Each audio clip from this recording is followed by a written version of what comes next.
everyone, welcome to Question of the Day by Glad Possible. So we are going to do the CR question of the day for today, and I would like to begin with the very basics of critical reasoning. Now, critical reasoning as far as CLAT is concerned, or even ALIT for NLU Delhi is concerned, is a tenuous exercise of reading and solving questions on what you have read. The questions in critical reasoning focus on argument structure. This argument structure is the very basis of the whole exercise of reasoning, whether it is for CLAT, ALIT, LSAT, even GMAT.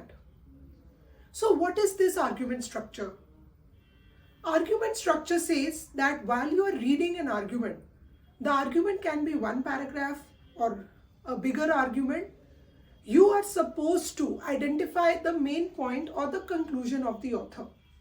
So today we are going to look at the conclusion in an argument by reading several paragraphs and identifying their conclusion. So let's read this text here.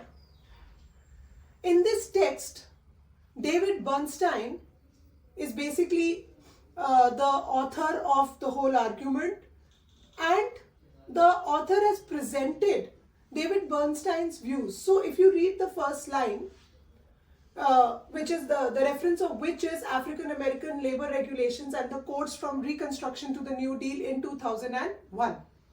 So David Bernstein places labor laws at the center of the contemporary plight of Black Americans. So according to David Bernstein, the problem of Black Americans arises from the labor laws. Now, how and what is the basis of this? Many of these ostensibly neutral laws. Look at the word ostensibly. So this shows that the author is making a point. So let's see what is the point. They look neutral. Ostensibly neutral means they look neutral, like licensing, minimum wage, collective bargaining laws. But they are not neutral. Why? Because they either stymie Black economic and social advancement or return quickly to that use. That means they were oppressing the Blacks, though they look like they are for only labor, but in being labor laws, they ensured that the Black Americans did not get their dues. A huge swath of the American labor market was handed over to labor unions, and the Blacks were totally excluded. So the whole idea that the author is taking us to is that there is a connection between the labor laws and the plight of the Black Americans.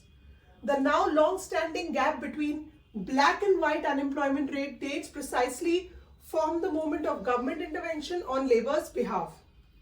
In short, and it says here, Bernstein argues, which the author presents, the victories of American labor were the undoing of American Blacks.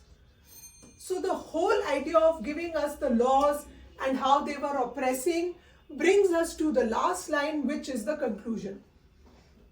This conclusion is indicated by the word argues. That means many times conclusions will come with certain conclusion indicators, words or expressions that will help us understand that this is the conclusion. So the victories of American labor were actually the undoing of American Blacks. The author begins also with this, but this has been presented as a fact, and now this fact is asserted. Any fact which is asserted means stated with emphasis, is a conclusion. So I hope you were able to understand conclusions here with this question of the day.